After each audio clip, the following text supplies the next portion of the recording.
अस्सलाम वालेकुम everyone, this is me Akbar. Hope so आप सब लोग ठीक होंगे और मेरी वीडियोस आपको पसंद आ रही होंगी। आज ही हम लोग लेक्चर 7 करने जा रहे हैं CS 5408 का। उम्मीद है कि आपको पिछले लेक्चर सारे समझ आ चुके होंगे। तो चलिए जी अपनी वीडियो करते हैं स्टार्ट। लेक्चर 7 है आपके पास ह्यूमन इनपुट आउटपुट चैनल। इसमें आप लोग पढ़ेंगे इनपुट आउटपुट चैनल है क्या, आई क्या है, इस तरह different features. Input output channel की अगर हम बात करते हैं, जब भी कोई इंसान इंटरेक्ट करता है बाहर की दुनिया से, तो हो क्या रहा होता है कि वो इंफॉर्मेशन को परसीव कर रहा होता है।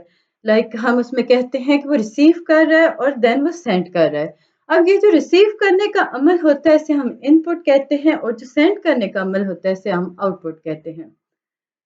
On the other hand HCI के पॉइंट ऑफ व्यू से देखें तो जो इंटरेक्शन हो रही होती है कंप्यूटर से, उसमें यूजर जो हो रहा है वो रिसीव कर रहा है इंफॉर्मेशन। तो हमने कहा कि जो यूजर है जिसने रिसीव की इंफॉर्मेशन वो इसकी इनपुट थी, और उसने आउटपुट प्रोवाइड किया कंप्यूटर को। उसने अपनी क्यूरी लिखी और सेंड कर दी। इसी तरह हम देखें तो इनपुट टू द कंप्यूटर के वाइस वर्सा हम चल रहे थे। जो यूजर का आउटपुट होता है वही कंप्यूटर का इनपुट कहलाता है, और इसी तरह कंप्यूटर का जो आउटपुट होता है वो यूजर का इनपुट होता है। इनपुट की अगर हम बात करें ह्यूमन पॉइंट ऑफ व्यू से, तो ह्यूमंस जो होते हैं वो सेंसेस के थ्रू इनपुट लेते हैं और आउटपुट देते हैं जी मोटर कंट्रोल ऑफ फैक्टर्स के थ्रू। इसमें 5 मेजर सेंसेस होती हैं: sight, hearing, touch, taste and smell. अब जो एचसीआई का पॉइंट ऑफ व्यू है उसमें अगर हम देखें तो फर्स्ट 3 जो होती हैं बहुत इंपॉर्टेंट होती हैं। साइट हो गई, हेयरिंग हो गई, टच। ये तीनों चीजें जो हैं वो एचसीआई के साथ बहुत काम करती हैं। On the other hand taste और स्मेल इसका कोई लेना देना नहीं होता एचसीआई के अंदर। विजन की अगर हम बात करें तो ह्यूमन विजन जो है ये कम्प्लेक्स एक्टिविटी है। इसमें आप फिजिकल और परसेप्चुअल लिमिटेशन की तरफ जाते हो। इसमें अगर देखा जाए तो प्राइमरी सोर्स जो है वो इंफॉर्मेशन है, और ये किसी भी हम एवरेज पर्सन की बात कर रहे हैं। इसमें हम देखें तो रफली हम डिवाइड करें विजुअल परसेप्शन को, तो वो 2 स्टेजेस पे होता है। फर्स्ट है फिजिकल रिसेप्शन। और फिजिकल रिसेप्शन जो होती है इसमें स्टिमुलस जो होता है वो आउटसाइड ऑफ द वर्ल्ड की चलता है। और सेकंड आपके पास है जो प्रोसेसिंग है, इंटरप्रिटेशन है उस स्टिमुलस की, वो आपके पास सेकंड स्टेज थी। फर्स्ट स्टेज पे आपने फिजिकल रिसेप्शन ली थी जी स्टिमुलस की। अब स्टिमुलस जो था उसमें अगर हम देखें तो वो आउटसाइड ऑफ वर्ल्ड लिया गया था, उसने रिएक्ट किया, देन उस स्टिमुलस पे प्रोसेस किया गया था, इंटरप्रिएट किया गया था। ह्यूमन आई जो है, अगर हम ह्यूमन आई की बात करते हैं तो विजन कहाँ से स्टार्ट होते हैं? याद रखें, ह्यूमन आई के अंदर विजन जो होते हैं वो लाइट से स्टार्ट होते हैं। आई के अंदर हम मैकेनिज्म देखें तो वो रिसीव कर रही होती है लाइट को, ट्रांसफॉर्म कर रही होती है इलेक्ट्रिकल एनर्जी के अंदर। अब जो लाइट होती है वो रिफ्लेक्ट करती है किसी भी दुनिया के अंदर किसी भी ऑब्जेक्ट को ले लें, तो हो क्या रहा है कि वो एक रिफ्लेक्शन के बिहाफ पे इमेज क्रिएट हो रहा है आपकी बैक साइड ऑफ द आई के अंदर। रिसेप्टर जो होता है वो ट्रांसफॉर्म कर देता है इलेक्ट्रिकल सिग्नल्स के अंदर। अब ये जो सिग्नल्स होते हैं ये ब्रेन को पास आउट किए जाते हैं। कॉर्निया और लेंस जो होते हैं ये फ्रंट ऑफ आई पाए जाते हैं, और ये फोकस करते हैं लाइट पर। लाइट की शार्प इमेज क्रिएट कर देते हैं आपकी बैक साइड ऑफ द आई, यानी रेटिना के ऊपर। हमारे पास ये डायग्राम थी आई की।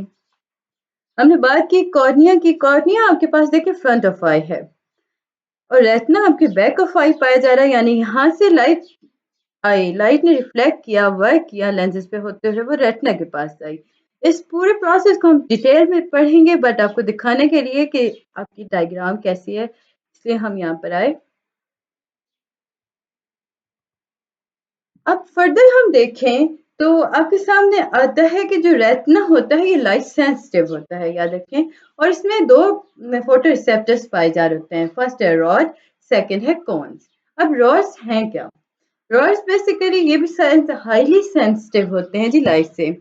अब हो क्या रहा होता है कि आप जब कोई चीज देख रहे होते हो ना, वो लो लेवल ऑफ एलिमिनेशन के अंदर है, यानी कि बहुत कम रोशनी उस पर पाई जा रही है, लेकिन आपको वो समझ आ रही है। क्यों आ रही है? क्योंकि वो रॉस की वजह से है। अगर बहुत लाइट आ गई, लाइट सैचुरेशन स्टार्ट हो गई, तो होगा क्या कि आप अनएबल हो जाओगे, आप फाइन डिटेल्स नहीं देख सकोगे। अब हो क्या होता है कि आप अगर दूसरी चीज देख रहे हो या हल्की लाइट के अंदर कोई चीज है तो आप उसे सिंपल देखते हो, उसकी डिटेल्स नहीं समझ सकते। एक और रीज़न यहाँ पे बताया गया था कि ये जो आप एकदम से किसी चीज़ को देखते हो और आपको नज़र आना बंद हो गया, तो उसे क्या कहते हैं? उसे हम टेम्परेरी ब्लाइंडनेस कहते हैं। हो क्या रहा है कि आप एक सूरज से यानी कि बाहर बहुत ज़्यादा रोशनी आप उठ के अंदर गए, रूम के अंदर गए, अब वहाँ पे डार्कनेस है। तो कुछ सेकंड्स के लिए, कुछ टाइम के लिए हो क्या रहा है कि आपको नज़र आना बंद हो गया। अब ये जो नज़र आना बंद हो गया ये on behalf of rods. Rods जो होते हैं वो सप्रेस्ड हो जाते हैं यहाँ पे। कॉन्स जो होती हैं वो कॉन्स को सप्रेस कर देते हैं, कॉन्स वर्क नहीं कर पा रही होती इसलिए आपको थोड़ी देर के लिए नज़र नहीं आता। अप्रॉक्सीमेटली 120 मिलियन रॉड्स पाए जाते हैं जी हर आई के अंदर, लाइक 120 मिलियन रॉड्स पर आई। इसमें हम देखें तो ये एज ऑफ रेटिना के एज पे पाए जाते हैं, डोमिनेंट पेरिफेरल विजन को क्रिएट कर रहे होते हैं। फिर है जी आपके पास कॉन। कॉन्स की अगर हम बात करते हैं तो ये सेकंड टाइप है रिसेप्टर्स की। इसमें अगर आप देखो तो ये आई पे पाए जा रहे होते हैं, ये लेस सेंसिटिव होते हैं। याद रखिएगा रॉड्स हाईली सेंसिटिव हैं और कॉन्स जो हैं वो लेस सेंसिटिव होते हैं लाइट से। देन आपके पास आता है रॉड और इसमें आप टॉलरेट करते हो ज़्यादा लाइट की तरफ, लाइक इसमें 3 टाइप्स ऑफ कॉन्स पाए जा रहे होते हैं। हर चीज़ सेंसिटिव होती है, डिफरेंट वेवलेंथ ऑफ लाइट के साथ चलती है। ये आपको अलाउ कर रही होती है कलर वेरिएंट्स को। लाइक इसमें हम जो आई है वो अप्रॉक्सीमेटली 6 मिलियन कॉन्स के अकॉर्डिंग चलती है। अब आई जो है उसमें कंसंट्रेट करता है जी फोवा के मकाम पर 6 मिलियन कॉन्स। 120 मिलियन रॉड्स पाए जा रहे होते हैं on the edge of retina. हर आई की हम बात कर रहे हैं। कॉन्स की अगर हम बात करते हैं वो 6 मिलियन कॉन्स हैं। फोवा फोवा जो है बेसिकली ये स्मॉलर एरिया होता है, रेटिना पे पाया जा रहा होता है जिस पर वजह से इमेज होता है वो फिक्स हो जाता है, लाइक ये आपको फिक्स करके दे रहा होता है। फिर ब्लाइंड स्पॉट आ गया। ब्लाइंड स्पॉट जो है ये रेटिना पे पाया जा रहा होता है, इसे मेनली कवर किया जाता है जी फोटो रिसेप्टर्स के तौर पर। इसमें अगर हम देखें तो एक ब्लाइंड स्पॉट होता है जहाँ पे ऑप्टिक नर्व जो होती है वो एंटर करती है आई के अंदर। ब्लाइंड स्पॉट के अंदर कोई रॉड्स नहीं होते, कोई कॉन्स नहीं होते। इसमें आपका विजुअल सिस्टम जो होता है वो कंपनसेट कर रहा होता है। इस तरह के नॉर्मल सर्कमस्टांसेस पे आपको इस बारे में पता नहीं होता, लाइक आपके साथ चल तो रहा है लेकिन नॉर्मल सर्कमस्टांसेस हैं आपको नहीं पता इसके बारे में कि आपके अंदर ब्लाइंड स्पॉट पाया जाता है। Nerve cell. नर्व सेल्स के अंदर हम देखें तो रेटिना जो है स्पेशलाइज्ड नर्व सेल है, इसे हम कहते हैं गैंग्लियन सेल। रेटिना के अंदर एक स्पेशलाइज्ड नर्व सेल पाए जाते हैं जिससे हम कहते हैं गैंग्लियन सेल। ये इसमें 2 टाइप्स होते हैं, एक होता है एक्स सेल, एक होता है वाई सेल। एक्स सेल की अगर हम बात करते हैं तो ये कंसंट्रेट करता है फोवा के मकाम पर और ये रिस्पॉन्सिबल होता है early detection of a pattern. Pattern की डिटेक्ट करने में एक्स सेल आपका काम करता है। वाई सेल जो है इसमें अगर हम देखें तो ये रेटिना के अंदर वाइडली डिस्ट्रीब्यूट हो रहा होता है। इसका काम क्या है? ये मूवमेंट को डिटेक्ट कर रहा होता है। डिस्ट्रीब्यूशन ऑफ सेल्स की अगर हम देखें तो इसका मतलब ये हुआ कि आप डिटेक्ट कर सकते हो चेंजेस को, उनके पैटर्न्स को पेरिफेरल विजन्स के अंदर रहते हुए। लाइक हम कह सकते हैं कि आप इसकी मदद से यानी वाई सेल की मदद से परसीव कर सकते हो मूवमेंट को। एक नॉर्मल विजन की अगर हम बात करें ना, एक इंसान है उसका नॉर्मल विजन है, वो डिटेक्ट कर सकता है सिंगल लाइन। उसका विजन एंगल क्या होगा? 0.5 सेकेंड ऑफ आर्क। याद रखिएगा 0.5 सेकेंड ऑफ आर्क। स्पेस की अगर हम बात करते हैं लाइंस के दरमियान वो डिटेक्ट करता है at 30 second to 1 minute of visual arc. अब इसमें रिप्रेजेंट जो लाइन लिमिट हो रही होती है ह्यूमन विजन परसेप्शन की होती है, लाइक 30 सेकेंड्स टू 1 मिनट आप एक चीज को परसीव कर सकते हो। परसीविंग कलर्स की अगर हम बात करें तो कलर जो है ये यूजली आपके सामने आता है 3 कंपोनेंट्स के अंदर। पहला है ह्यू, सेकंड है intensity, third one is saturation. Hue hue है क्या? इसमें हम देखें तो स्पेक्ट्रल वेवलेंथ होता है लाइट का। इसमें ब्लू जो होता है उसकी शॉर्ट वेवलेंथ होती है, ग्रीन जो होता है वो मीडियम पे होता है, रेड लॉन्ग पे होता है। याद रखें इसमें आपके पास 3 रंग होते हैं, ब्लू, ग्रीन, रेड। ब्लू की जो शॉर्ट वेवलेंथ होगी, ग्रीन की मीडियम होगी, रेड की लंबी होगी यानी लॉन्ग होगी। अप्रॉक्सीमेटली अगर हम बात करते हैं तो 150 डिफरेंट ह्यूज जो हैं वो डिस्क्रिमिनेट किए गए थे एक एवरेज पर्सन के तौर पर। फिर है जी इंटेंसिटी, ये ब्राइटनेस है कलर्स की। इंटेंसिटी आपको सब पता होना चाहिए, अब सब मोबाइल यूज करें आप सबको पता है इंटेंसिटी जो है उसमें हम ब्राइटनेस करते हैं कलर्स की। सैचुरेशन, ये सैचुरेशन जो है बेसिकली ये अमाउंट है जी वाइटनेस इन कलर, कितना सफेद है उसमें रंग शामिल, यानी उसमें डिफरेंट कलर्स किस तरह ऐड हो रहे हैं, यानी वाइटनेस की हम बात कर रहे हैं। विजुअल की अगर हम देखें, विजुअल प्रोसेसिंग की हम बात करें तो इसमें आपको ट्रांसफॉर्मेशन इंटरप्रिटेशन और होता है कंप्लीट इमेज की। ये इस पे जब आप लाइट रेटिना पे थ्रो होती है ना तो आपका एक कंप्लीट इमेज ट्रांसफॉर्म हो रहा होता है, बन रहा होता है। तो ये था जी लेक्चर 7। उम्मीद है कि आपको समझ और पसंद आया होगा और आप लोगों ने मेरे चैनल को लाइक और सब्सक्राइब कर दिया होगा। कोई चीज़ नहीं समझ आ रही तो मुझसे पता कर लें।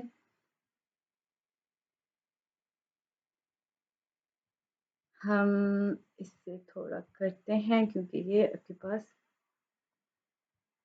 परसेप्शन पे हम लोगों ने लेक्चर 7 कर दिया कंप्लीट। अब हम जल्दी से लेक्चर 8 को कर देते हैं स्टार्ट क्योंकि ये आपके साथ टाइम आपके पास बहुत कम था। लेक्चर 8 है human input output channel part 2 यानी इसी को कंटिन्यूटी है। प्राइमरी कलर्स की अगर हम बात करें तो आपके सामने सबसे पहले कलर थ्योरी आ गई। कलर थ्योरी के अंदर हम देखें तो 3 पिगमेंट कलर्स को यूज किया जाता है। कहा यह जाता है कि जो फर्स्ट 3 पिगमेंट कलर्स होते हैं ये कभी मिक्स नहीं हो सकते, ये किसी भी कॉम्बिनेशन ऑफ कलर्स के साथ मिल नहीं सकते। लाइक हर कलर जो होता है इन्हीं 3 कलर से मिल के बनता है। ये खुद आपके सामने आएगा कि आपके पास जितने कलर्स हैं ना उनके ओरिजिन के बिहाफ पे ये 3 कलर्स होते हैं। अब वो 3 ह्यूज क्या हैं? Primary red, yellow and blue. Secondary colours की अगर हम बात करें तो ये वो कलर्स हैं जो कि प्राइमरी कलर्स को मिक्स करके बनाए जाते हैं। इन्हें हम सेकेंडरी कलर्स कहते हैं, जैसे ग्रीन हो गया, ऑरेंज हो गया, पर्पल हो गया। इसी के अगर हम हैंड आउट पे जाएं तो आपको उन्होंने इसकी एक आपको डेफिनेशन वीडियो दिखाई, सॉरी पिक दिखाई। हम चलते हैं, ये आपके सामने आ गया। कलर थ्योरी यानी इसमें आपको बेस किया गया था कि कलर सर्कल्स जो होते हैं वो रेड, येलो और ब्लू किस तरह पे चलते हैं। लाइक वही चीज़ जो मैंने अभी आपको बताई, प्राइमरी कलर्स के बारे में बात की गई थी। सेकेंडरी कलर्स ये आपके पास मिक्सचर्स होते हैं, लाइक ये सारे कलर्स को मिला के बना रहे होते हैं, इन्हीं 3 कलर्स को, green, orange and purple. Green, orange and purple colour ये आपके पास मिक्सचर से बन रहा होता है। इसी तरह टर्शरी कलर्स आ गए तो हम वापस आ जाते हैं अपने टर्शरी कलर्स। टर्शरी कलर्स के अंदर हम देखें तो एक प्राइमरी और एक सेकेंडरी कलर्स को मिलाया जाता है, देन आपके पास एक टर्शरी कलर आता है। टर्शरी कलर के अंदर हम देखें तो येलो ऑरेंज होता है, रेड ऑरेंज होगा, रेड पर्पल होगा, ब्लू पर्पल होगा, ब्लू ग्रीन होगा, येलो ग्रीन होगा। इसी तरह फर्दर आपके पास आया जी कलर हार्मनी। हार्मनी है क्या? हार्मनी हम बेसिकली कहते हैं कि कोई भी ऐसी अरेंजमेंट जो प्लीजिंग हो। किसी भी चीज़ की अरेंजमेंट हो सकती है, म्यूजिक हो सकता है, पोएट्री हो सकता है, कलर्स हो गए। इस तरह विजुअल एक्सपीरियंस की अगर हम बात करें तो हार्मनी बेसिकली कुछ ऐसी चीज़ है जो आपकी आँखों को अच्छी लगती हो, या आपको एंगेज करे, इनर सेंस क्रिएट करे आपके अंदर।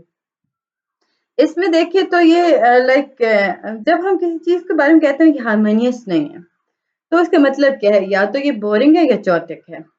इसमें एक एक्सट्रीम जो होता है ना, एट वन एक्सट्रीम जो विजुअल एक्सपीरियंस होता है वो इतना ब्लैंड होता है कि इसमें व्यूअर जो होते हैं वो एंगेज नहीं हो सकते। ह्यूमन ब्रेन जो होता है वो रिजेक्ट कर देता है ऐसी इंफॉर्मेशन को, under stimulating information. Colour harmony की अगर हम बात करें तो इसमें हमारे पास आता है visual interest, sense of order. Summary तौर पे हम देखें तो इसमें एक्सट्रीम यूनिटी आ गया, अंडर स्टिमुलेशंस आ गए, एक्सट्रीम कम्प्लेक्सिटी आ गया। फर्दर अगर हम इसमें देखें तो स्टिमुलेशंस आ गए। हार्मनी जो है वो बेसिकली डायनामिक एक्विलिब्रियम होता है। फर्दर आपके पास आया जी एनालॉगस कलर। एनालॉगस कलर्स जो होते हैं ये 3 कलर्स होते हैं। इनमें हम देखें तो ये व्हील के अंदर हम देखें तो एक 12 पार्ट कलर व्हील्स होता है। यानी कि आपके पास येलो ग्रीन होगा, येलो होगा, येलो ऑरेंज होगा। इसमें प्रीडोमिनेंट एक कलर होता है। मैं आपको इसका डायग्राम दिखाती हूँ क्योंकि ये आपको उसमें समझ, ये देखें कि आपके पास एक प्लांट है ना, इसमें हमें बताया जा रहा है कि एनालॉगस कलर है, येलो है, येलो ग्रीन है, येलो आपके पास चल रहा है, ये येलो ऑरेंज, येलो ग्रीन और इन तरह की शेड इसके अंदर आता है। फिर कम्प्लीमेंट्री कलर्स आ गए। कम्प्लीमेंट्री कलर्स जो होते हैं ये 2 कलर्स होते हैं जो कि डायरेक्टली ऑपोजिट होते हैं एक दूसरे से, जैसे कि रेड और ग्रीन हो गया, रेड पर्पल येलो ग्रीन हो गया। नेचर हार्मनी के अगर हम देखें तो नेचर जो होती है ये परफेक्ट डिपार्चर पॉइंट आपको प्रोवाइड करती है कलर हार्मनी का। इसमें आपके पास रेड, येलो, ग्रीन जो होता है वो हार्मोनियस डिजाइन क्रिएट करता है। इसमें कॉम्बिनेशंस को फिट किया जाता है technical form of harmonic colours के अंदर। कलर कॉन्टेक्स्ट इसमें देखा जाता है कि कौन सा एरिया जो है वो कलर थ्योरी के अकॉर्डिंग है, उसमें जो शेड्स हैं वो यूज हो रही हैं या नहीं। रेड जो होता है वो ब्रिलियंट नजर आता है जी ब्लैक बैकग्राउंड पर, और कभी कभार ऐसा होता है कि वाइट बैकग्राउंड पर वो डलर महसूस होता है। कंट्रास्ट अगर हम ऑरेंज की बात करें तो रेड जो होता है वो लाइफ लाइन के तौर पे अपीयर होता है। ब्लू के साथ करें, ब्लू ग्रीन के साथ करें तो ये ब्रिलियंस बनाता है। अब देखें, जो रेड स्केयर है वो एक आपके सामने आता है लार्जर ऑन ब्लैक, और दूसरे बैकग्राउंड के हमारे पास आ गया। जब हम कलर्स की बात करते हैं, लेंस की बात करते हैं आई के अंदर, तो वो चेंज हो रहा होता है with the respect to age. अगर हम येलो और ऑब्जर्व शॉर्टेज की बात करते हैं वेव लेंथ की, तो आपके सामने आता है जो कलर होता है जिसकी छोटी वेव लेंथ है वो विजिबल नहीं होता जैसे जैसे आप बड़े होते जाते हो। आपकी नज़दीकी नज़र खराब हो रही होती है आसान अल्फाज में। इसमें आप स्मॉल ऑब्जेक्ट्स नहीं पढ़ सकते हो। जैसे जैसे एज होती है ना वो ज़्यादा होती है, तो आपका जो लेंस और रेटिना होते हैं ना वो ज़्यादा ज़्यादा रोशन लाइट की तरफ जाते हैं, यानी वो उसे ऑब्जर्व करना चाहते हैं। इसलिए ओल्डर लोग जो होते हैं उन्हें ब्राइटर कलर्स की ज़रूरत पड़ती है, उन्हें लाइट कलर नहीं समझ आते। डिफरेंट वेवलेंथ जो होती हैं वो फोकस करती हैं डिफरेंट डिस्टेंस पर। लाइक इसमें हम आइज़ की बात करें, लेंस की बात करें, तो इसमें आपके पास फोकस हो रहा होता है, डीफोकसिंग हो रही होती है जिसकी वजह से आप फटीग की तरफ आँखों में दर्द हो रहा है।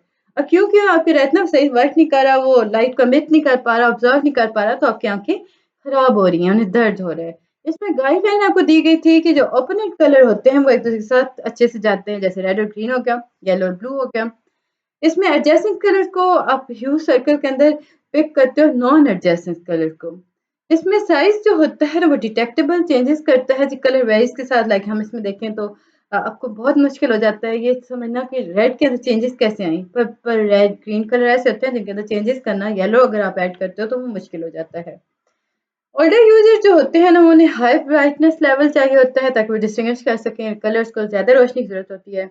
इसलिए आपको अवॉइड करना चाहिए रेड और ग्रीन को, जिसमें आप देखो तो ऐसे कलर जिनमें रेड ग्रीन कोन्स ना हो। इसमें आप अवॉइड करो pure blue for text line and small shapes. आप ब्लू को फाइन बैकग्राउंड कलर्स पे ला सकते हो और एडजस्ट कर सकते हो जी कलर्स को, ताकि वो डिफरेंशिएट ना कर सकें। एक्यूरेट कलर डिस्क्रिमिनेशन की अगर हम बात करते हैं तो एट 60 डिग्री प्लस 60 डिग्री में आप देखें तो स्ट्रेट हेड पोजीशन आ जाती हैं। कलर अवेयरनेस की जो आपके पास लिमिट है वो 90 डिग्री तक होती है और ये स्ट्रेट हेड पोजीशन चलता है। फिर है जी आपके पास स्ट्रोप्सिस। स्ट्रोप्सिस के अंदर हम देखें तो हम इसे यहाँ से देख लेते हैं क्योंकि मैंने इसे सारा इकट्ठा करके लिख दिया। स्ट्रोप्सिस को आप 3D विजन भी कहते हो, बाइनोकुलर विजन भी कहते हो। इसमें स्ट्रोप्सिस भी इसे कहा जाता है। इसमें हो क्या रहा होता है कि जो सेंसेशंस होती हैं वो एक्साइट होती हैं, वो प्रेजेंट कर रही होती हैं डिफरेंट प्रॉपर्ली प्रिपेयर्ड चीज़ों को। इसमें अब हर आई जो होती है वो एक चीज़ को परसीव कर रही होती है, वो देख रही होती है। इसमें अगर हम देखें तो पेयर जो होता है ना, आप किसी चीज़ को देख रहे हो, स्टॉप्सिस जो होता है वो बेसिकली दो चीज़ों को इकट्ठा करके आपके सामने ले आता है, देखने के अमल को। स्टॉप्सिस जो बेसिकली अगर हम इसमें देखें तो इसमें आपके पास आएगा कि ये आपको डायरेक्ट सेंस करवाता है डिस्टेंस की। लाइक आप किसी चीज़ को देख रहे हो ना, दूर है तो आपको वो छोटी दिखेगी, नज़दीक है तो वो आपको बड़ी दिखेगी, और ये आपके बिहाफ पे हो रहा होता है स्टॉप्सिस के। जो वर्ड है स्टॉप्सिस, ये ग्रीक वर्ड है आपके पास। ये आपके पास लिखा हुआ है जी स्टॉप्सिस, ये ग्रीक के अंदर लिखा गया था, जिसका मतलब होता है सॉलिड और फेम। अगेन आपके पास ऑब्सेस आ गया जिसका मतलब है लुक और अपीयरेंस। इसी तरह सिमिलर टर्म जो होता है वो डिराइव की जाती है ग्रीक से, जिसके अंदर हम देखें तो ब्रीफ डिस्कशंस पाई जाती हैं। सिंगल और डबल वेरिएंट्स जो होते हैं ना उन्हें हम कहते हैं हैप्लोपिया और डिप्लोपिया। सिंगल वेरिएंट है हैप्लोपिया, डबल वेरिएंट है तो आपके पास डिप्लोपिया हो गया। इसमें अगर हम देखें तो हैप्लस, ये वर्ड निकला हैप्लस से, ग्रीक वर्ड है हैप्लस एंड दैप्लस, जिसका मतलब होता है सिंगल और डबल। हैप्लोपिया जो होता है ये हैप्पी केस है। जब on the other hand diplopia जो होता है जब आप किसी चीज को दो दफा देख रहे होते हैं। लाइक कभी कभार होता है ना कि आपको ऐसा लग रहा होता है कि दो चीज एक साथ आ गई, आपको दो दो चेहरे दिख रहे हैं। सो वो जो डबल आई आपके पास कॉन्टेक्ट आ रहे होते हैं ना, लाइक विजन्स आ रहे होते हैं, उन्हें हम डिप्लोपिया कहते हैं। फ्री फ्यूजन्स की अगर हम बात करें तो फ्री फ्यूजन्स के अंदर कन्वर्जेंस हो रही होती है आई की, डिस्टेंस की अकोमोडेशन हो रही होती है। इसमें एक्चुअल लोकेशन जो हो रही होती है इमेज की डिटेक्ट की जा रही होती है, और ये ओवर रिडन होता है जिस स्टॉप्सिस के अंदर। फिर जी आपके पास स्टीरियो पेयर आ गया।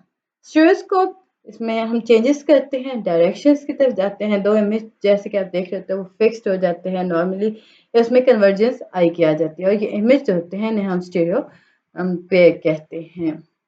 उम्मीद है कि आपको ये सारी चीज़ें समझ आ चुकी होंगी और आप लोगों ने मेरे चैनल को लाइक और सब्सक्राइब कर दिया होगा। फर्दर आपके पास जो इम्पोर्टेंट था उसमें अगर हम जाएँ तो वो आपके पास आया जी। मोस्ट स्टेजेस आ जाती हैं रीडिंग प्रोसेस की, रीडिंग प्रोसेस। इसमें आपके पास विजुअल पैटर्न आ जाते हैं दुनिया के, जिससे आपने उसे परसीव किया, डिकोड करते हैं रेफरेंस को। इंटरनल रिप्रेजेंटेशंस हो रही होती हैं लैंग्वेज की। हेयरिंग, हेयरिंग की अगर हम देखें तो ह्यूमन हेयर आ गया, ह्यूमन ईयर, हेयरिंग प्रोसेस आ गया ना। लाइक ह्यूमन हेयरिंग की अगर हम बात करते हैं तो वो स्टार्ट होती है वाइब्रेशन, साउंड वेव्स, एयर, इसके अंदर ये वाइब्रेशन से स्टार्ट होती है। अब ईयर जो होता है वो रिसीव करता है इन वाइब्रेशंस को, ट्रांसमिट कर देता है मुख्तलिफ स्टेजेस के अंदर, ऑडिटरी नर्व्स के अंदर। ईयर जो होता है इसमें 3 सेक्शंस होते हैं। फर्स्ट है इन आउटर ईयर, सेकंड है middle ear, third one is inner ear. ये आपके पास ईयर की डायग्राम आ गई। आउटर ईयर जो है ये विजिबल पार्ट है जी ईयर का, आपका बाएं कान का हिस्सा। इसमें 2 टाइप्स होती हैं, निचले वाले कान के हिस्से को हम पिन्ना कहते हैं, लाइक दिस, ये आपके पास पिन्ना है। इसमें स्ट्रक्चर जो होता है वो अटैच होता है आपके हेड के साथ। ऑडिटरी कनाल जो होती है वो साउंड वेव्स के साथ वो मिडल ईयर की तरफ जा रही होती है। उसमें आउटर ईयर जो होता है वो 2 पर्पस का होता है, लाइक एक्सटर्नल ऑडिटरी कनाल, ये आपके कान के अंदर जा रही है। अब इसमें अगर हम देखें तो ऑडिटरी कनाल जो है वो क्या करती है, उसमें वैक्स पाया जा रहा होता है। अब ये जो वैक्स होता है ना, ये बहुत अहम होता है क्योंकि ये आपको प्रिवेंट करता है डस्ट से, डर्ट से और एक्विजिटिव इंसेक्ट से, यानी छोटे छोटे कीड़े मकोड़े आपके कान के अंदर ना जा सके, आपके मिडल ईयर तक ना जा सके, ये उसका ब्लॉकेज का काम करता है। इसमें मिडल ऑफ ईयर की अगर हम बात करें तो इसमें ये आपके मिडल ईयर को कांस्टेंट टेम्परेचर के अंदर रखती है। पिन्ना और ऑडिटरी कनाल जो होते हैं ये आपको साउंड्स के अंदर एम्पलीफाई के तौर पे काम करते हैं। मिडल ईयर जो है ये स्मॉल कैविटी है, ये कनेक्ट होता है जी आउटर ईयर के साथ। इसमें हमारे पास टेम्पनिक मेम्ब्रेन आ गया, यानी कि वो आपका कान का पर्दा, ईयर ड्रम जिसे आप कहते हो। इनर ईयर जो होता है इसके अंदर कोक्लिया पाया जाता है। कैविटी जो होती है ऑसिकल्स होते हैं, इसमें छोटी छोटी बोन्स पाई जा रही होती है बॉडी की। साउंड वेव जो होता है वो इसमें पास किए जाते हैं ऑडिटरी कनाल के अंदर, इसमें वाइब्रेट किया जाता है ईयर ड्रम्स के अंदर। इसमें अगर आप देखो तो वाइब्रेट करता है ऑसिकल्स को। इसमें ट्रांसमिट होती है वाइब्रेशंस, इंटर ईयर तक जाती हैं। अब वेव्स जो होती हैं वो लिक्विड फील्ड कोकला के अंदर जाती हैं और ये यहाँ से वो इनर ईयर की तरफ जा जाती हैं, यानी outer year in middle ear तक गया, मिडिल ईयर से वो इनर ईयर के तक गया। इनर ईयर के पास लिक्विड फिल्म कॉक्लिया पाया जाता था, जिसके अंदर आप देखो ना तो हेयर सेल्स पाए जाते हैं, छोटे छोटे आपके बाल कान के अंदर वो जो पाए जा रहे होते हैं ना, वो इस बिहाफ पे और होते हैं, वो पेनिट्रेट करते हैं, आपकी साउंड को स्टार्ट करवाते हैं। प्रोसेसिंग साउंड, इसमें आप देखो तो साउंड के अंदर मुख्तलिफ कैरेक्टरिस्टिक्स होते हैं जिन्हें हम डिफरेंशिएट करेंगे, जैसे कि पिच हो गया। पिच क्या है? फ्रिक्वेंसी ऑफ साउंड है जी। अब जैसे कि कुछ लोग होते हैं जो बहुत आहिस्ता बोलते हैं तो इनकी लो पिच है, कुछ हैं जो हाई फ्रिक्वेंसी रखते हैं, हाई पिच है। मुझे ज़रूर बताइएगा कमेंट करके कि आपकी कौन सी पिच है। लाइक मैं तो हाई पिच वाला बंदा हूँ, लाइक मैं बहुत ऊंचा बोलती हूँ। लाउडनेस, लाउडनेस एक प्रोपोर्शनल है जी। आप साउंड के एम्पलीट्यूड की बात करते हो, इसमें फ्रिक्वेंसी जो होती है वो कांस्टेंट रहती है। लाइक कुछ लोग होते हैं बहुत ऊंचा बोल रहे होते हैं, वो चीख रहे होते हैं लिटरली, और वो हर बात उस अंदाज में कर रहे होते हैं, सो उसे लाउडनेस में हम लेके आते हैं। फिर टिम्बर, टिम्बर जो होता है इसमें साउंड्स जो होते हैं उनकी सेम पिच होती है, लाउडनेस होती है, लेकिन वो इंस्ट्रूमेंट के अकॉर्डिंग चलते हैं, जिससे हम कहते हैं कि टिम्बर हैं, टिम्बर्स हैं। साउंड कैरेक्टरिस्टिक्स के अगर हम देखें तो ऑडिबल रेंज क्या है साउंड की, 20 हर्ट्ज से 15 किलो हर्ट्ज या के एज आप कर दो। ह्यूमन ईयर जो है वो डिस्टिंग्विश करता है जी चेंजेस को less than 1.5 hertz, but less accurate जो होता है वो हाई फ्रिक्वेंसीज के अंदर होता है। डिफरेंट फ्रिक्वेंसीज जो होती हैं वो ट्रिगर करती हैं आपके न्यूरॉन एक्टिविटी को, जिसकी वजह से नर्व इम्पल्स जो होती हैं वो वर्क करती हैं। ऑडिटरी सिस्टम जो होता है उसमें फिल्टर साउंड्स पाए जाते हैं, जैसे कॉकटेल, पार्टी इफेक्ट आ गया। फिर जी आपके पास आता है third sense, that is touch, haptic perception. Touch को हम कहते हैं ये हैप्टिक परसेप्शन है। इसमें हम बात करते हैं साइट और हेयरिंग की, इमेजिन लाइफ की। लाइक आप सोचो ना कि आप सुन नहीं सकते हो, देख नहीं सकते हो, सुन नहीं सकते हो, तो आपकी लाइफ कैसी होगी?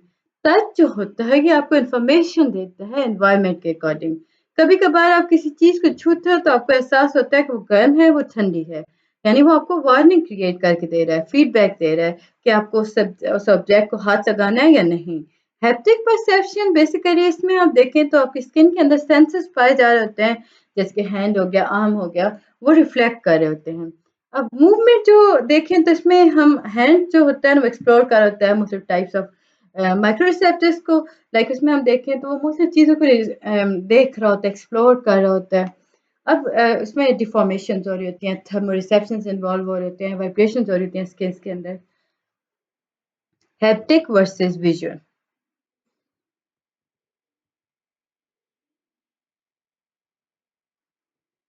अब जब हम गैनेस्थेटिक की बात करते हैं तो ये इंडिविजुअल को अलाउ करता है कि वो एक्सप्लोर करे कॉन्सेप्ट्स को, लाइक उसमें लोकेशन, रेंज, स्पीड, एसलेशन, स्टेंसेस की बात कर रहा होता है। हैप्टिक जो होता है कि इंडिविजुअल को बताता है, लर्नर्स को बता रहा होता है कि हार्डनेस है कि नहीं, डेंसिटी है कि नहीं, साइज क्या है, आउटलाइन क्या है, शेप क्या है, टेक्सचर क्या है। जब हैप्टिक जो होता है वो विजन्स की तरफ जाता है तो वो परसेप्शन बनाता है ऑब्जेक्ट की। विजन जो होते हैं वो टिपिकली सुपीरियर होते हैं जी। इसमें इंपॉर्टेंट एक्सेप्शंस आ रही होती हैं। विजुअल जो परसेप्शन होता है वो रैपिड होता है। इसमें हम देखें तो आपके पास ये ज़्यादा होलिस्टिक होता है। ये लर्नर को अलाउ करता है कि वो डील कर सके इंफॉर्मेशन को। इसमें हैप्टिक जो होता है वो सेंस एक्सप्लोरेशन कर होता है। अब ये मैं आपका वो सेपरेट नोट्स के अंदर लिख दूंगी, आप लोग टेंशन न लें। क्यों इस वक्त अभी मैं वीडियो बना रही हूँ तो आपके पास इतना टाइम नहीं था तो मैंने जल्दी से इसे बना दिया। हैप्टिक लर्निंग ये इंपॉर्टेंट रोल प्ले करता है जी आपकी डिफरेंट लर्निंग एनवायरनमेंट के अंदर। मूवमेंट आ गई। जब आप ह्यूमन इनपुट आउटपुट सेक्शंस की हम बात करते हैं तो सबसे इंपॉर्टेंट बात आपको मोटर कंट्रोल की आ जाती है। इसमें आपके पास अब जब इंटरेक्ट कर रहे हो कंप्यूटर के साथ, छोटा सा एक्शन भी आपका प्रॉब्लम क्रिएट कर सकता है। आप हिट कर दोगे बटन को तो क्या होगा, पूरा प्रोसेस खराब हो जाएगा। मूव में परसेप्शंस की अगर हम देखें तो लाइक अज्यूम करें कि आप एक बर्ड को देख रहे हैं, रेसिंग कार को देख रहे हैं, जूम कर रहे हैं उसे, तो आपको कभी कभार ऐसा लगेगा कि जो रेसिंग कार है वो बर्ड की तरह है। तो ये आपकी परसेप्शंस हो रही होती हैं। उम्मीद है कि आपको ये सारी चीज़ें समझ आ रही होंगी। काइंडली मेरे चैनल को लाइक और सब्सक्राइब ज़रूर कर दीजिएगा। अच्छा, जो फिनोमेना होता है ना मोशन आफ्टर इफेक्ट, ये आपको बताता है, विजुअल साइंटिस्ट ने इस पे बहुत वर्क किया था, ये विजुअल के बारे में बात करता है।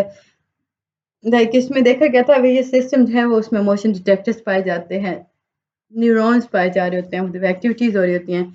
इसमें अगर आपके पास फर्दर फिजिकल मोशंस आ जाते हैं, जैसे 5 फिनोमेना आ गया, ये सारे फेजेस के बारे में बात करते हैं। उम्मीद है कि आपको समझ आ चुका होगा। काइंडली मेरे चैनल को लाइक और सब्सक्राइब कर दीजिएगा। मिलते हैं नेक्स्ट वीडियो में, तब तक के लिए अल्लाह हाफिज़।